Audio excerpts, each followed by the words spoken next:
وزدنا علما وبارك لنا في علمنا وارزقنا الإخلاص في القول والعمل كاملا وعلما نافعا لا ينسى وتوفيقا دائما وصحة ويقينا وعافية.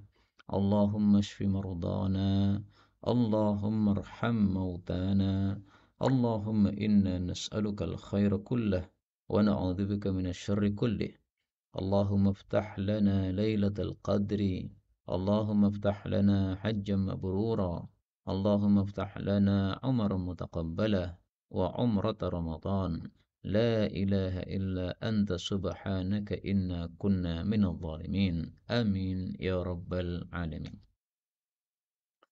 Alhamdulillah kaum muslimin rahimani wa rahimakumullah. Majelis soal jawab kita buka pada pertemuan kali ini dengan satu perkataan para ulama yang menunjukkan pentingnya pertanyaan. Sebenarnya ini adalah satu hadis, tetapi karena tidak sahih sehingga saya mengatakan ini adalah perkataan para ulama. Disebutkan al-ilmu khazain, ilmu itu adalah gudang-gudang. Wa miftahu as-su'al, dan kuncinya adalah bertanya. Fasalu yarhamkumullah. Maka bertanyalah kalian, niscaya Allah akan merahmati kalian. Kemudian fadilahnya bertanya apa? Fa innahu yu'jaru fihi arba'ah. Karena mendapatkan pahala dalam masalah bertanya 4 orang. Yang pertama as-sa'il, orang yang bertanya. Dia dapat pahala. Karena dengan sebab pertanyaannya muncul jawaban ilmu. Yang kedua wal muallim, dan orang yang memberikan ilmu, yaitu yang memberikan jawaban. Karena dengan memberikan jawaban berarti dia menyebarkan ilmu, dan menyebarkan ilmu termasuk satu amalan yang diajarkan dalam Islam ini. Wal mustami', dan orang yang mendengarkan. Jadi dia tidak bertanya tapi dia mendengarkan. Ada pertanyaan dia dengarkan, ada jawabannya dia perhatikan. Nah, supaya mendapatkan faedahnya juga. Wal muhibbulahum, dan orang yang mencintai terhadap mereka. Dia enggak bertanya, dia tidak menjawab pertanyaan, dia tidak mendengarkan, tapi suka kepada mereka. Misalnya dia menyiapkan kopi pada majelis tanya jawab tersebut, atau mempersiapkan apapun yang dibutuhkan di situ, atau dia menjaga parkir di luar ya karena cinta dengan majelis ilmu seperti itu. Nah, ini semuanya mereka dapat pahala dari Allah Subhanahu wa taala. Ini pentingnya bertanya. Kemudian juga dalam Al-Qur'an Allah Subhanahu wa taala menyebutkan yas'alunaka di dalam Al-Qur'an sampai ada di sini tertulis 18 kali ya. Saya ulangi lagi pencariannya. Nah, ini sampai ada 13 kali. Yang pertama pada surat Al-Baqarah ayat 189. Yas'alunaka 'anil ahillah, mereka tanya tentang hilal. Yang terakhir pada surat An-Nazi'at, yas'alunaka 'anis sa'ah, mereka tanya tentang kiamat. Nah, ini pertanyaan yang sangat banyak di dalam Al-Quran ditujukan kepada Nabi Muhammad SAW. Mereka tanya ini, mereka tanya itu, menunjukkan pentingnya bertanya. Sampai ada 13 kali ya apa kata-kata yas'alunaka dalam Al-Quran. Demikian juga Ibnu Abbas ditanya oleh seseorang, wahai Ibnu Abbas, apa kunci sehingga engkau menguasai ilmu yang sebegitu banyak ya? Sebagaimana kita ketahui, Ibnu Abbas itu punya dua julukan. Yang pertama adalah Al-Bahr, laut. Yang kedua adalah Al-Habr, ulama. Dia dijuluki ulama karena memang ilmunya banyak. Dijuluki laut karena ilmunya dalam sedalam lautan. Jadi ilmunya sangat dalam sekali Ibnu Abbas ini. Kalau dia bicara tafsir, orang mengatakan ini ahli tafsir saja, dia nggak bisa hadis ya. Tapi begitu dia bicara hadis, maka orang kagum, mereka mengatakan ini ahli hadis, tafsir dia kurang ahli. Tapi begitu bicara fikih, orang mengatakan ini ahli fikih saja ini. Jadi semua bidang ilmu kalau dia sedang bicara, dianggapnya dia hanya ahli di dalam bidang itu saja. Tapi ternyata dia ahli dalam semua bidang, dalam tafsir bidang, dalam hadis bidang, dalam fikih bidang, semua ilmu bidang. Ibnu Abbas yang seperti itu profilnya, ditanya oleh seseorang bagaimana kuncinya mendapatkan ilmu seperti engkau. Maka dia mengatakan dua. Pertama bilisanin saul, yang kedua wa qalbin aqul. Bilisanin saul, dengan lidah yang selalu bertanya. Jadi kalau ada sesuatu yang enggak dipaham lalu tanya, selalu bertanya. Seperti Aisyah ya. Kalau mendengar sabda Nabi, loh kok begini? Nah, pasti bertanya. Dia tidak membiarkan kok begini dalam otaknya kemudian diam saja enggak. Jadi informasi dari Nabi masuk, sementara sudah ada informasi sebelumnya masuk ke dalam otaknya yang seolah-olah bertentangan. Nah, maka dia pasti bertanya. Kenapa? Supaya sinkron ini mana yang benar atau saya yang salah paham. Ya. Karena banyak sekali orang yang apa salah paham terhadap ucapan orang lain, apalagi tulisan WA, seringkali begitu ya. Saya menjawab pertanyaan dengan sangat ringkas sesuai dengan kebutuhan orang, demikian juga sesuai dengan kondisi orang. Maka karena jawaban saya sangat ringkas, dianggap satu sama lain saling apa bertentangan. Sebenarnya nggak bertentangan sama sekali, ya tidak rancu sama sekali, tapi ya itulah efek dari apa namanya jawaban yang ringkas, kemudian menimbulkan apa namanya pemahaman-pemahaman yang kalau tidak mengetahui secara detail jawaban saya yang lain yang lebih luas, maka pasti menganggap itu apa pertentangan. Nah, itu yang pertama ya, lisanin saul, lidah yang selalu bertanya. Yang kedua adalah wakal bin akul, dan hati yang selalu berakal. Berakal maksudnya berpikir. Nah, jadi Ibnu Abbas kalau diam itu berpikir, tafakur. Nah, hatinya berpikir. Jadi nggak pernah apa berhenti untuk mikir. Pemikir, nih. Jadi seorang pemikir. Nah, seorang pemikir ini akan menyebabkan apa? Ilmunya jadi mantap.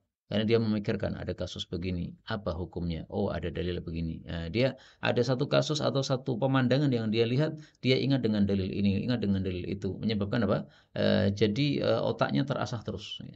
Termasuk orang bicara seperti saya ini otaknya insya Allah lebih mudah untuk terasah. Kenapa? Karena orang mau bicara pasti mikir ya.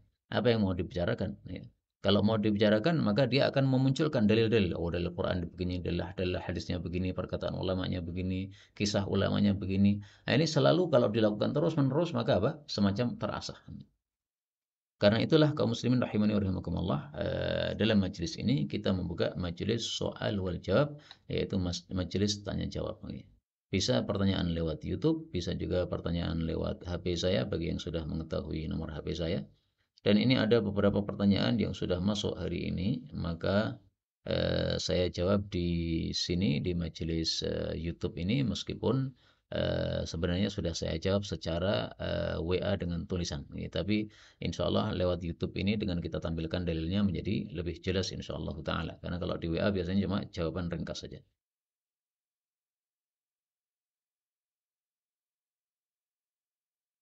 Baik kaum muslimin rahimani wa rahimakumullah.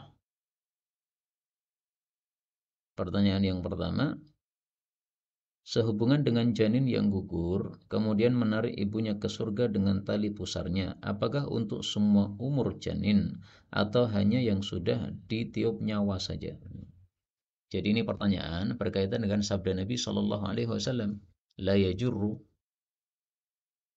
walladzi nafsi biyadih, demi zat yang jiwaku ada di tangannya, inna sitta la yajurru ummahu, sungguh bayi yang gugur itu, janin yang gugur itu akan menarik ibunya bisarorihi dengan tali pusarnya ilal jannah, ke dalam jannah, idza tasabathu, apabila dia mengharap pahalanya. Hadis riwayat Ibnu Majah sahih.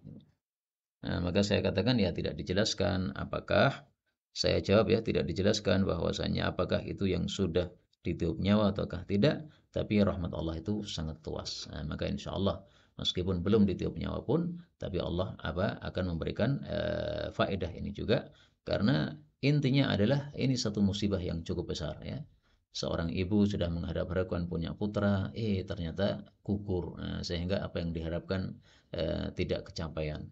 Kemudian dia sudah merasa sakit, dan bahkan yang saya tahu, yang saya dengar ya, keguguran itu lebih sakit daripada sekedar melahirkan. Wallahu alam ya, karena saya tidak pernah melahirkan dan tidak pernah keguguran, tapi katanya seperti itu. Nah, maka kalau sangat dahsyat sakitnya seperti itu, ya Allah pasti ya memberikan rahmat yang luas kepada orang-orang yang mendapatkan musibah begitu. Kemudian pertanyaan berikutnya, Assalamualaikum Ustadz, kalau Nabi Musa apakah sudah melihat Allah atau belum? Nah, ini pertanyaannya berkaitan dengan kalam Allah Subhanahu wa taala di dalam Al-Qur'an ya. Istaqarra. Allah sebutkan pada surat Al-A'raf ayat 143. Walamma jaa Musa limiqatina, tatkala Musa datang kepada perjanjian kami, wa kallamahu rabbuh, dan sudah diajak bicara langsung oleh Allah.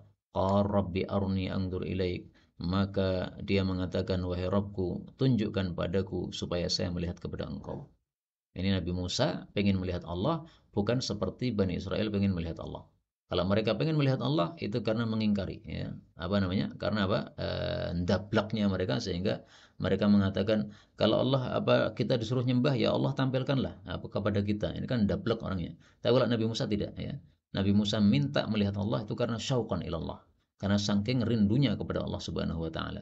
Ya seperti antum kalau sudah lama pisah sama istri kan, maka tidak cukup dengan suara di telepon, harus melihat nih. Kamu pakai video call supaya saya melihat kamu ya. Saya sudah rindu sama kamu. Nah, demikian juga Nabi Musa, saking rindunya sama Allah, dia mengatakan, "Angdur ilaik." Tolong saya diizinkan minta melihat kepada engkau.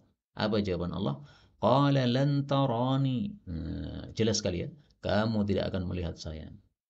Jadi tidak ada satupun orang yang sudah melihat Allah Subhanahu wa taala. Dan ini hukum di dunia.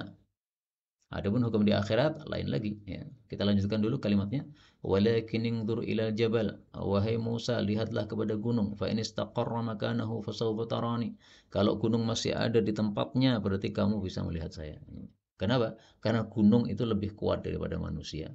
Kalau gunung yang lebih kuat daripada manusia, dia tetap berada di tempatnya ketika Allah Subhanahu wa taala menampakkan dirinya, maka berarti insya Allah Nabi Musa masih bisa melihat. Kenapa? Karena Nabi Musa berada di gunung tadi. Tetapi ketika gunung tidak bisa melihat Allah Subhanahu wa taala ketika Allah menampakkan dirinya, maka berarti manusia lebih tidak bisa karena manusia lebih lemah. Apa yang terjadi? Falamma tajalla rabbuhu lil jabal. Tatkala Allah menampakkan dirinya kepada gunung. Dalam hadis Abu Hurairah disebutkan nur ya. Sinarnya Allah kecil muncul. Sinarnya Allah baru kecil, bukan semua sinarnya, baru kecil saja. Ja'alahu dakkan. Allah menjadikan gunung itu remuk sudah. Akhirnya Nabi Musa yang ada di atas gunung tadi gimana? Wa kharra Musa sa'iqa. Nabi Musa pun rontok dalam keadaan pingsan.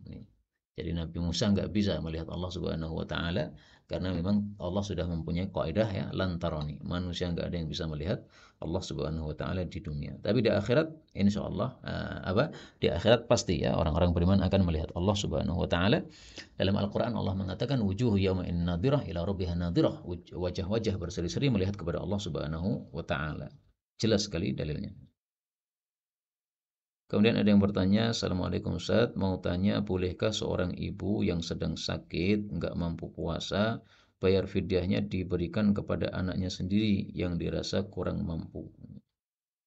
Nah, maka jawabannya adalah pertama, bahwa orang yang sakit itu tidak boleh membayar fidyah, tetapi orang sakit itu mengganti puasa di hari yang lain ketika dia sudah sembuh. Nah, siapa yang boleh membayar fidyah? Yang boleh membayar fidyah adalah orang tua renta. Nah, kalau yang dimaksud di sini adalah orang tua renta yang sakit. Nah, itu sudah sangat boleh untuk tidak puasa ya. Jadi saya ulangi lagi, bukan karena sakit ya. Kalau sakit nggak boleh bayar fidyah. Sakit harus mengganti puasa di hari yang lain ketika sudah sehat. Nah, kemudian fidyahnya boleh nggak diberikan kepada anaknya sendiri yang kurang mampu? Dalam masalah zakat, para ulama katakan zakat tidak diberikan kepada usul atas bapak ibu atau furu' bawah anak cucu. Nah, karena zakat itu sesuatu yang wajib dan fidyah adalah sesuatu yang wajib, ya bisa jadi ini hukumnya sama ya. Meskipun saya belum mengetahui nas secara langsung dari para ulama apakah fidyah boleh nggak diberikan kepada anaknya, maka kalau saya sarankan sebaiknya untuk anak tidak dikasih dari fidyah, dikasihkan dari yang lain. Karena apa? Lebih berhati-hati ya. Tetapi ketika tidak ada fatwa dari para ulama, nanti perlu saya cari lagi ya, bahwasanya fidyah dilarang untuk diberikan kepada anak ya silahkan aja. Tapi untuk kehati-hatian sementara maka lebih bagusnya itu tadi. Untuk anak dikasih yang lebih bagus yaitu bukan yang dari kewajiban kita. Kemudian ada lagi yang bertanya, mau tanya Ustadz, untuk meluruskan shaf saat sholat berjamaah, itu kewajiban imam atau makmum? Dan kalau sholat dimulai dengan kondisi shaf belum lurus dan rapat, bagaimana sholat berjamaahnya? Nah, ketahuilah bahwa lurus dan rapat ini perintah dari Nabi SAW. Dan Rasulullah memberikan contoh sebagai imam, beliau mengatur shaf. Nah, maka berarti keharusan imam untuk mengatur shaf, keharusan makmum untuk merapatkan dan meluruskan shaf. Jadi salah kalau imam langsung Allahu Akbar, ya mesti dia mengingatkan dulu, sawwu sufufakum, luruskan safnya, rapatkan safnya, ya sambil mengatur, Pak, panjenengan kurang rapat, dirapatkan, ya. Begitu ya. Nah, makmumnya harus paham bahwa mereka harus lurus dan rapat. Karena sebagian makmum ada yang dablek ya. Dalam satu masjid semuanya sudah rapat, dia sendiri yang nyendil, yang apa? Tidak mau rapat. Ini orang aneh seperti ini. Ya, ini perlu sadar, menyadarkan dirinya sendiri, karena mestinya melihat satu masjid rapat itu semestinya dia malu kalau dia tidak rapatnya. Tapi ada orang-orang yang dablek seperti itu, ada. Kemudian bagaimana salat berjamaahnya? Ya, salat berjamaahnya tetap sah. Kenapa? Karena tidak termasuk dari syarat sah salat, ya. Jadi rapatnya shaf itu hanyalah apa? Min tamamis salat, termasuk kesempurnaan salat. Nabi tidak mengatakan min syartis salat. Tidak termasuk dari syaratnya sah salat, tidak ya, tapi apa? Kesempurnaan salat. Kemudian ini ada informasi ya. Saya bacakan informasinya, semoga bermanfaat. Bismillah, kami tim dakwah ke Alas Ombo saat ini membutuhkan perlengkapan salat untuk anak-anak TPQ berupa sarung untuk anak-anak 50 biji dan rukuh untuk anak-anak 50 biji. Atas kelonggarannya dan bantuannya kami haturkan banyak-banyak terima kasih. Semoga Allah menggantinya yang lebih baik dan Allah berikan keberkahan, kemudahan serta kelancaran. Amin. Tim dakwah ke Alas Ombo. Tanda tangan Ketua Ustadz Abdullah Siddiq, Wakil Mustafa.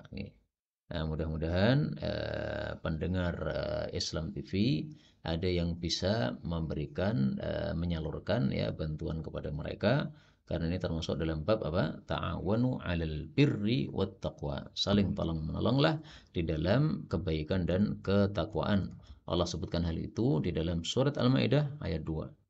وتعاونوا على البر والتقوى ولا تعاونوا على الإثم والعدوان. Tolong menolonglah kalian atas kebaikan dan takwa, dan jangan tolong menolong atas dosa dan permusuhan. Nah, maka ini sudah ada para dai ya, dan kita tidak bisa dakwah di sana, kita bisanya tinggal di rumah, maka kita minimal ya membackup dakwah yang mereka lakukan dengan mengirim donasi kepada mereka, boleh berupa sarung untuk anak-anak, boleh berupa rukuh untuk anak-anak, boleh berupa uang ya. Nah, kalau berupa uang bisa ditransfer, dititipkan kepada saya akan sampaikan kepada tim dakwah Ala Sombo ini, karena saya sangat kenal dengan mereka. Kemudian ada yang bertanya, Assalamualaikum Ustaz, mau tanya, bolehkah seorang muslimah ke salon kecantikan untuk perawatan tanpa mengubah apa-apa? Misal tidak mencukur atau mencabut alis dan memperindahnya dan lain-lain, hanya perawatan saja. Nah, ketahuilah bahwa hukum asal muamalat seperti yang ditanyakan ini adalah mubah. Jadi kalau tidak ada larangan, ya berarti mubah ya. Maka merawat kecantikan termasuk sesuatu yang mubah. Tapi saya sarankan ya, alangkah bagusnya uang itu daripada digunakan untuk seperti itu, digunakan yang lebih manfaat. Misalnya untuk wakaf pesantren, misalnya untuk wakaf rukuh tadi atau sarung tadi. Ya, ini pahalanya apa? Lebih besar. Adapun kecantikan bisa kita dapatkan dengan murah ya. Anda setiap pagi masak nasi, nah air apa itu, mususi nasi itu diambil, disisihkan, kemudian digunakan untuk membasuh wajah. Ini wajah jadi terawat nih. Demikian juga sebelum tidur, misalnya Anda punya apa itu timun, nah, dipotong kemudian dioles-oleskan di wajah. Nah, ini menjadi masker timun. Ini kan sudah menjaga kecantikan ya. Saya nggak begitu paham ya, cuma konon seperti itu. Saya sendiri nggak pernah melakukan karena seorang laki-laki, tapi saya kira ya ilmu-ilmu seperti ini sudah sangat mudah sekali didapatkan, baik dari YouTube maupun yang lainnya, jadi nggak harus mahal ya. Maka kalau saya sarankan ya uang tidak usah untuk yang gitu-gitu ya, uang digunakan untuk yang lebih manfaat lagi. Karena apa? Kecantikan tidak harus mahal ya, kecantikan bisa dengan murah. Kemudian ada lagi yang bertanya, Assalamualaikum, Afwan Ustaz, izin bertanya, seperti yang sudah Ustaz jawab di grup bahwa seorang perempuan sholat dengan tidak melepas cadarnya itu makruh. Terus pertanyaan saya, sholatnya sah atau tidak? Kemudian pertanyaan yang kedua, bolehkah kita menahan kentut saat sholat? Nah, jadi jawabannya gini ya. Ini pertanyaannya kaitannya dengan hadis Nabi SAW yang sahih. Nah Rasulullah sallallahu alaihi wasallam anis sadri fi shalah, Nabi melarang isbal dalam salat, wa ayyughatti ar-rajulu fahu. Juga Nabi melarang seseorang menutupi mulutnya pada saat salat. Ini hadis diriwayatkan oleh Imam 4 sahih ya. Jadi kebiasaan orang Arab dulu kan mereka pakai sorban, sorbannya talinya kemudian ditutupkan di sini.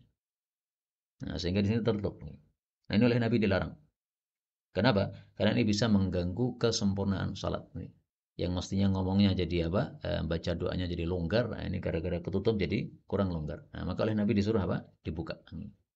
Nah, larangan ini hukumnya apa? Apakah haram ataukah makruh? Karena larangan ada dua macam.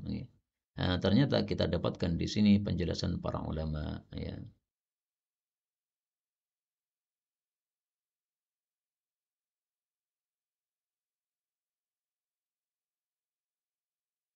Di kitab ini saya nggak nemukan ya penjelasannya apakah makruh ataukah haram.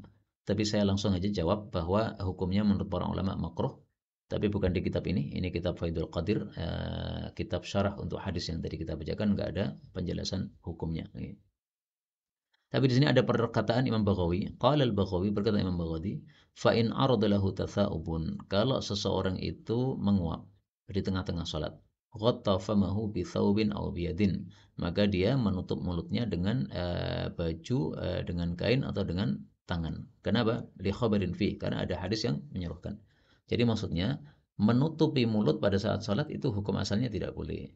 Kecuali apa? Kecuali ketika diperlukan. Nah, kapan diperlukan? Misalnya ketika menguap. Jangan dibiarkan. Karena kalau menguap dibiarkan terbuka, ini setan masuk. Maka tetap kita harus apa? Menutup. Menutupnya kapan? Ketika diperlukan saja. Menguap sudah selesai, sudah buka lagi. Nah, demikian juga perempuan yang pakai cadar. Pakai cadar gimana? Hukum asalnya makruh ketika sholat pakai cadar. Kecuali diperlukan. Contoh diperlukan apa? Misalnya banyak ikhwan lalu lalang ya, sehingga antara apa dan antara jamaah laki-laki dengan jamaah perempuan tidak ada tirainya. Nah, kalau ada tirainya dia bisa buka cadarnya ini. Tapi ketika tidak ada tirainya, ikhwan lalu lalang dan perempuan ini biasanya pakai cadar, tentu dia akan malu sekali apa namanya terlihat wajahnya karena biasanya tertutupi dengan cadar nih. Apalagi kalau cantik jelita muttafaqun alaih, maka ini lebih dahsyat lagi untuk dia perlu untuk nutup wajahnya.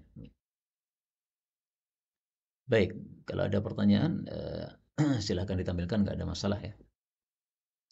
Baik, ini dari YouTube ada pertanyaan. Assalamualaikum Ustaz, saya sering sekali punya niat baik untuk bersedekah, tapi terhalang dengan izin suami. Dengan ini saya sangat sedih. Apakah niat saya sudah bernilai di hadapan Allah Subhanahu wa Ta'ala? Ada dua hal yang harus saya jawab ya. Pertama, seorang wanita kalau dia punya harta, dia boleh infak dari hartanya tersebut karena dia memang berkuasa terhadap hartanya sendiri. Adapun izin dari suami itu hanyalah adab ya. Jadi adabnya apa? Izin kepada suami. Tapi apakah wajib? Tidak wajib. Jadi seorang istri kalau punya penghasilan sendiri ya. Jadi dia bekerja ya, misalnya bisnis online lah. Kan bisa jadi kan si istri itu bisnisnya lebih lancar daripada suami ya. Dia bisnis online dan kemudian punya duit banyak. Nah, duit banyaknya untuk apa? Terserah, bebas dia. Mau wakaf ke pesantren kami silahkan kami terima karena tanah masih belum bebas total gitu. Atau mau ikut dana proyektor wakaf karena kita lagi buka apa namanya kesempatan proyektor wakaf. Nah, silahkan, nggak perlu izin suami gitu. Maksudnya nggak wajib ya, bukan nggak perlu. Nggak wajib izin suami. Tetapi bagus untuk izin suami. Kenapa? Karena sebagai adab. Jadi adab seorang istri kepada suaminya adalah minta izin. Nah, suami macam-macam ternyata.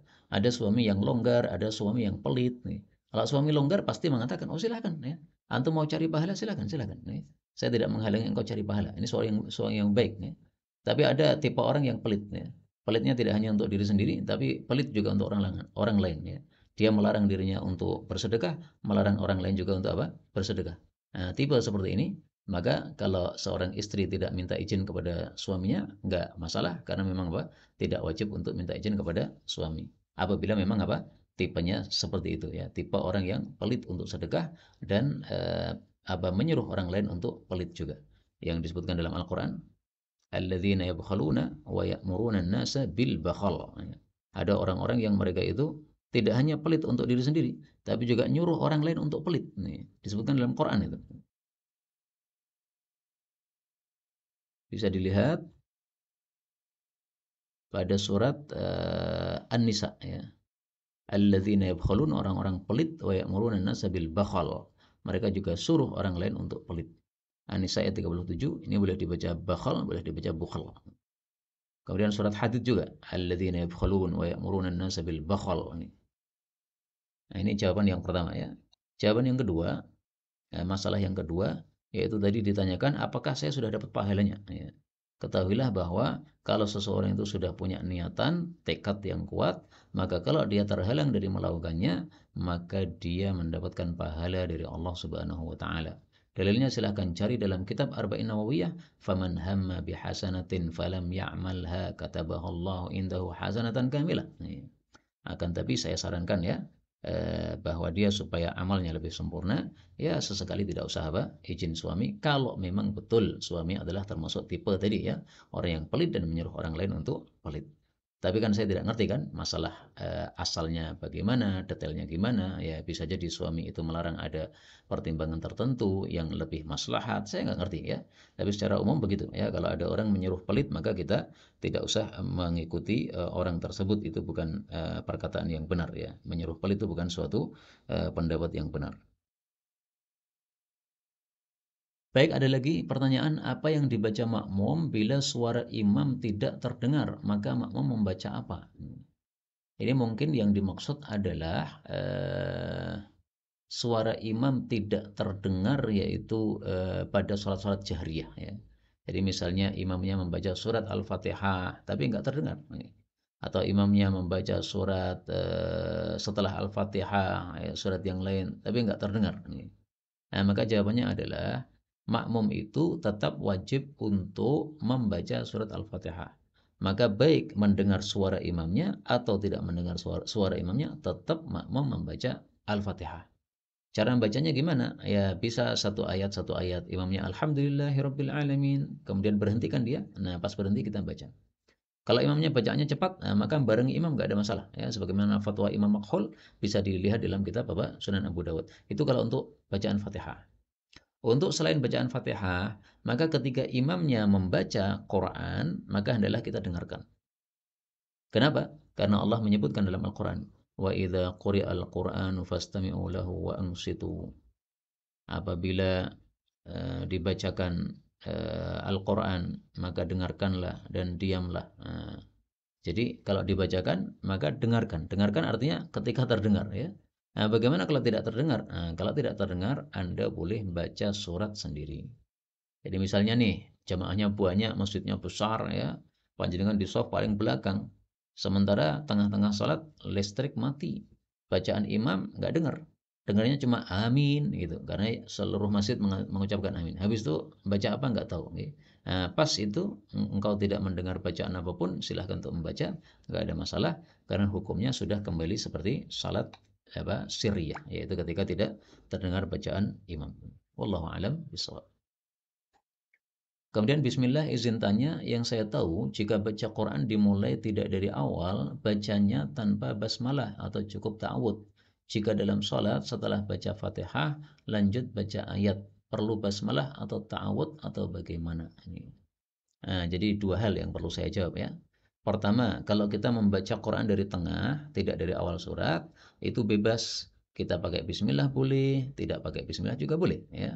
Jadi bukan tidak seperti yang antum katakan tuh apa namanya tanpa basmalah, enggak, bebas ya. Mau bismillah boleh, mau tidak bismillah juga boleh. Bisa dibaca masalah ini dalam kitab Haqqut Tilawah maupun kitab-kitab tajwid yang lain.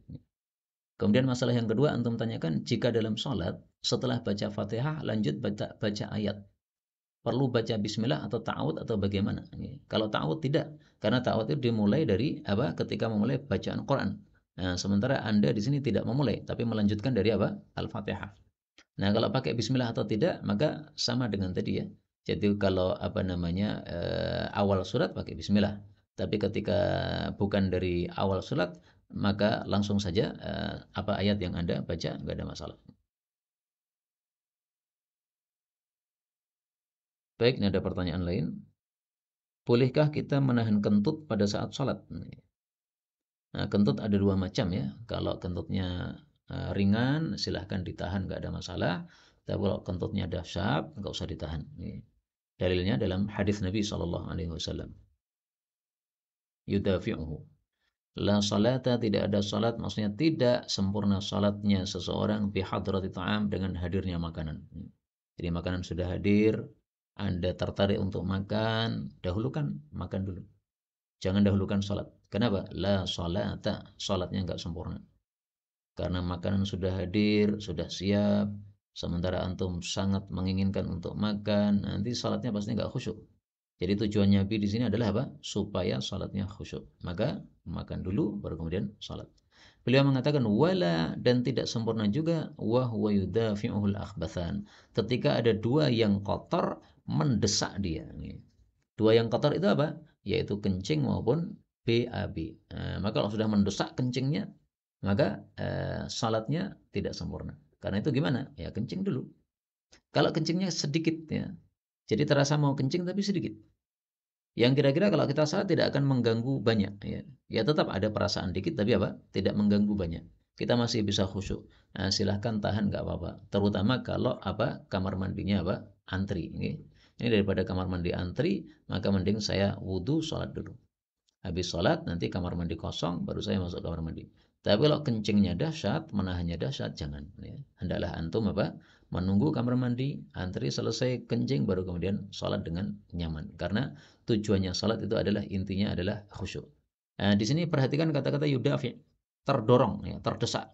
Wah, terdesak ini berarti apa? Sesuatu yang dahsyat. Maka demikian juga kentut tadi ya. Kentut itu mirip dengan akhbathan, mirip dengan apa, BAB atau BAK ya, karena sama-sama apa? Membuang suatu kotoran. Maka hukumnya disamakan, yaitu kalau dahsyat maka nggak usah ditahan. Kalau ringan silahkan ditahan. Khawatirnya nanti meledos apa namanya di tengah jalan ya, karena apa? Saking dahsyatnya malah ditahan. Udah lepas saja lah. Berikutnya, Assalamualaikum Ustadz, hukum zakat pakai uang apakah boleh? Ini kalau yang dimaksud zakat mal ya jelas pakai uang ya. Jadi kalau zakat mal nggak bisa dengan barang ya. Misalnya saya jualan laptop nih ya. Kemudian saya zakat laptop, nggak ada zakat laptop ya. Zakatnya zakat uang ya. Kalau yang dimaksud di sini adalah zakat fitrah, apakah boleh dengan uang? Karena untuk zaman sekarang uang lebih bermanfaat daripada beras. Nah, maka saya jawab dengan 3 jawaban. Pertama, mayoritas ulama berpendapat bahwasanya sahnya zakat fitrah dengan beras atau dengan makanan pokok, tidak dengan mata uang. Dengan mata uang tidak sah. Karena di masa Nabi SAW sudah ada mata uang, dan di masa Nabi tidak pernah ada zakat fitrah dengan mata uang. Seandainya boleh zakat fitrah dengan mata uang di masa Nabi SAW, niscaya Nabi akan bebaskan. Ini pertama ya. Dari sisi ini yaitu sangat kuat, itu sesuai dengan apa? Pendapat sesuai dengan sabda Nabi SAW atau sesuai dengan praktek dari sahabat Nabi SAW. Dari sisi yang lain, kalau kita keluarkan berupa uang, ketahuilah bahwa semua orang itu melirik sama uang. Mau orang kaya, mau orang miskin, suka dengan duit. Ya. Tapi kalau kita keluarkan berupa beras, nah, yang ngambil hanya orang-orang yang butuh saja. Orang kaya suruh ngambil beras nggak mau dia. Nah, maka dengan kita mengeluarkan dalam bentuk beras ini lebih aman karena insya Allah penyalurannya lebih pas. Ya, kalau uang nah, seringkali dikhawatirkan salah, yaitu orang yang tidak berhak pun dia merasa berhak kemudian dia minta. Ya. Dan ini terbukti ya, sebagian teman saya yang dia mengelola zakat, dia mengatakan dulu ada daftar orang-orang yang kita kasih zakat, tapi karena kehidupannya sudah mapan, akhirnya kita hapus dari penerima zakat, tapi mereka nggak terima. Loh, dulu biasanya kami nerima, sekarang kami kenapa nggak dikirimi? Nah, ini orang-orang kayak gini kenapa ini? Karena zakat fitrahnya berupa duit, maka mereka masih moto duitan ya. Manusia memang begitu. Nah, dalilnya ada dalam Quran ya. Wa innahu lihubbil khairi lasyadid, dan sesungguhnya manusia itu lihubbil khairi, terhadap mencintai duit, harta, lasyadid, sungguh dahsyat ya. Nah, maka dia nggak terima nggak dikasih duit. Tapi coba yang dikeluarkan itu berupa beras. Maka orang-orang yang mapan tadi yang sudah dicoret dari penerima zakat fitrah beras nggak akan komentar sama sekali. Bahkan yang terjadi sebaliknya. Sebagian orang ada yang marah, Pak. Jadi takmir masjid keliling ngirimi zakat fitrah malam Id. Nah, ada sebagian orang itu marah. Kenapa kamu kirim beras ke saya? Saya memang orang miskin. Ya, nggak terima, dia apa? Dianggap sebagai orang miskin. Nah, maka saya katakan ya bahwa zakat fitrah dengan beras, satu lebih sesuai dalil, yang kedua lebih aman. Nah, ini jawaban pertama. Jawaban yang kedua, saya tidak pungkiri bahwasanya dalam mazhab Hanafi zakat fitrah berupa uang itu sah karena memang nilainya sama ya, artinya apa? Eh, Uang itu sesuatu yang berharga, kemudian beras itu juga sesuatu yang berharga, dan dari uang itu bisa kita belikan beras, sama-sama apa? Mirip begitu. Jawaban yang ketiga, yaitu fatwa dari Al-Imam Ibnu Taimiyah. Beliau seperti mau menggabungkan antara dua pendapat ini ya. Maka beliau katakan ya hukum asalnya beras itu yang dikeluarkan sebagai zakat fitrah. Tapi ketika maslahat menghendaki uang harus yang dikeluarkan ya. Jadi ketika apa namanya? Kebutuhan mendesak untuk dikeluarkan berupa uang, silahkan. Ya. Maka kalau kita pakai pendapat tengah-tengah ini nggak ada masalah. Apakah memang mendesak uang? Kalau mendesak silahkan. Ya. Kalau tidak mendesak uang, beras saja. Misalnya nih ada orang miskin, dia tidak bisa membayar sekolah anaknya, sehingga nunggak terus pembayarannya. Kalau beras melimpah, ya. Beras apa? Melimpah. Ya artinya nggak pernah kelaparan lah untuk beras itu. Nah kalau kita kasih beras itu kurang manfaat, ya. Lebih mendesak untuk menerima duit karena duitnya untuk pelunasan pembayaran apa sekolah anak-anaknya. Contohnya begitu. Ya. Wallahu a'lam bishawab. Baik.